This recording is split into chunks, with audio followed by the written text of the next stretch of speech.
Muy buenas tardes, muchas gracias a todas las personas que nos acompañan a través de redes sociales. No basta que los expertos digan, porque tengo X años de experiencia, sé que el método funciona. Oiga, usted puede tener 25 años haciendo mal las cosas. El paso del tiempo solo nos hace más viejos, pero no nos hace más sabios. No nos hace necesariamente hacer mejor las cosas y mucho menos nos permite validar los métodos y las técnicas que estamos utilizando por hacerlos una y otra vez. Lo que criterios como este de Daubert exigen es que se haga investigación empírica que muestre el correcto funcionamiento de esos métodos y técnicas que luego son utilizados por los peritos en los casos concretos. ¿Quién tiene que hacer esas investigaciones empíricas? Desde luego, ninguno de los operadores jurídicos. Ahora pueden respirar. Nadie de los operadores jurídicos estamos formados para hacer esto.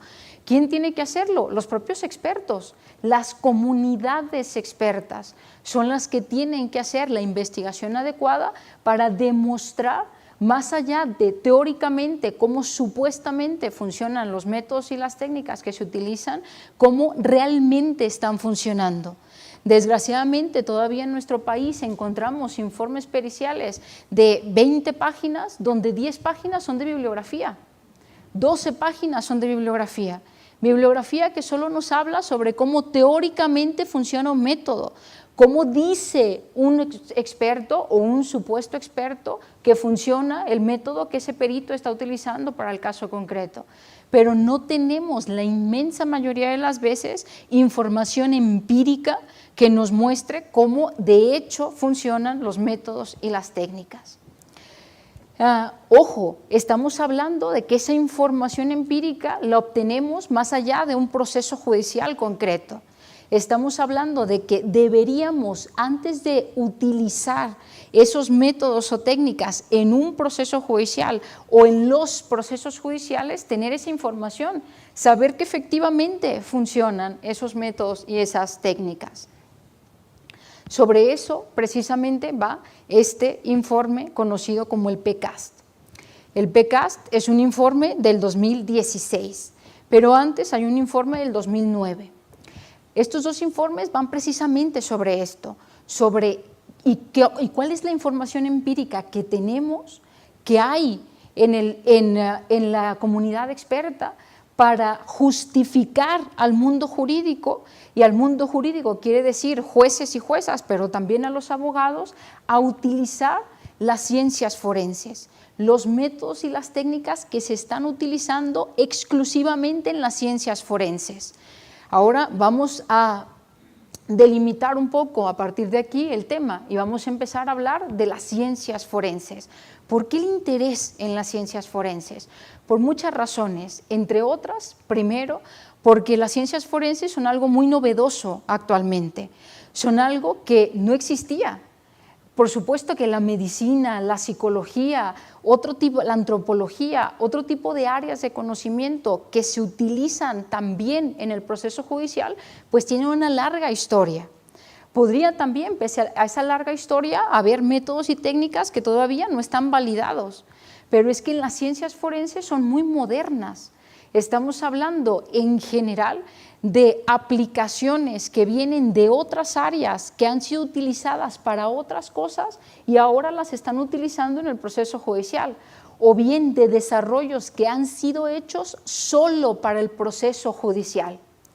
Y resulta que en ese contexto de desarrollo de las ciencias forenses, en Estados Unidos encontraron un montón de problemas. Encontraron, a raíz de, por ejemplo, unos escándalos muy fuertes que sucedieron en los laboratorios forenses del FBI, que había métodos que dependían muy fuertemente del analista, que son más subjetivos que objetivos, que se podía corromper fácilmente un método medianamente objetivo y cometer varios errores. Ustedes están ya bien familiarizados con ese fenómeno de las desafortunadas condenas erróneas.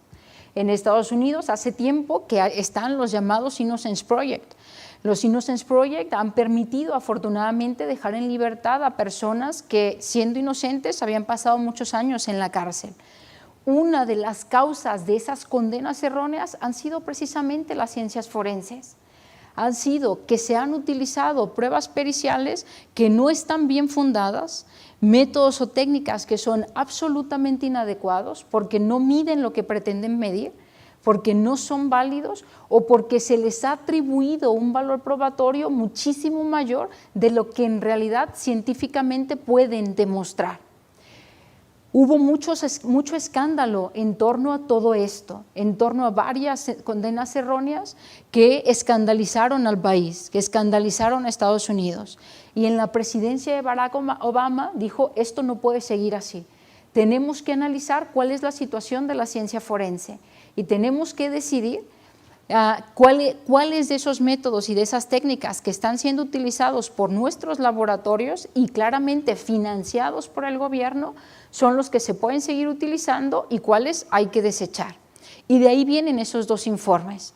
En la administración de Barack Obama se hizo un esfuerzo muy importante por poner recursos, por formar grandes comités para analizar la situación de las ciencias forenses. Estos dos informes, tanto el llamado Nash Report como el PCAST, son de estos esfuerzos, resultados de estos esfuerzos.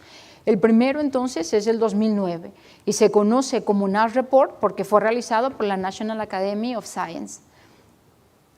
En ese informe, la inmensa mayoría de las ciencias forenses salieron muy mal paradas. Entre otras cosas, por ejemplo, porque se descubrió que no tenían un único método, que cada una de las especialidades, llamemos así, de las ciencias forenses, tenían un montón de métodos. Y como tienes muchísimos métodos, es más, en algunos casos, tantos métodos como expertos, tantos métodos como peritos, es decir, cada perito tenía su método, pues evidentemente no tienes ni siquiera la posibilidad de someter a estudios empíricos ese método para saber si funciona o no, porque si cada uno tiene su método, pues evidentemente depende de cada uno de los expertos.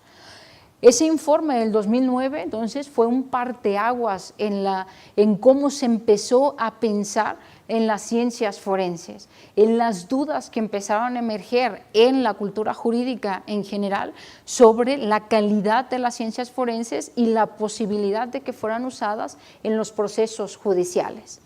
Luego viene los avances en el 2016 que se presentan con este PCAST. Se le llama PCAST porque fue realizado por el President's Council of Advisors on Science and Technology.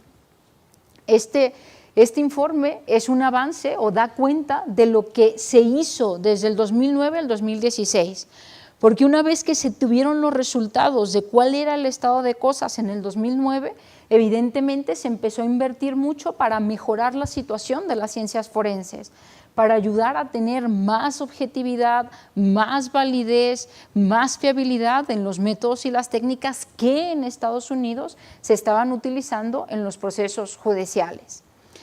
En este informe, que en los últimos años pues, ha tenido una gran incidencia también en nuestro ámbito cultural por el escándalo que supone algunas veces no tener información sobre los métodos y las técnicas que se están utilizando y otras veces seguir utilizándolas pese a esa información, pues ha sido este informe, los dos en realidad, pues también de incidencia en nuestra cultura jurídica.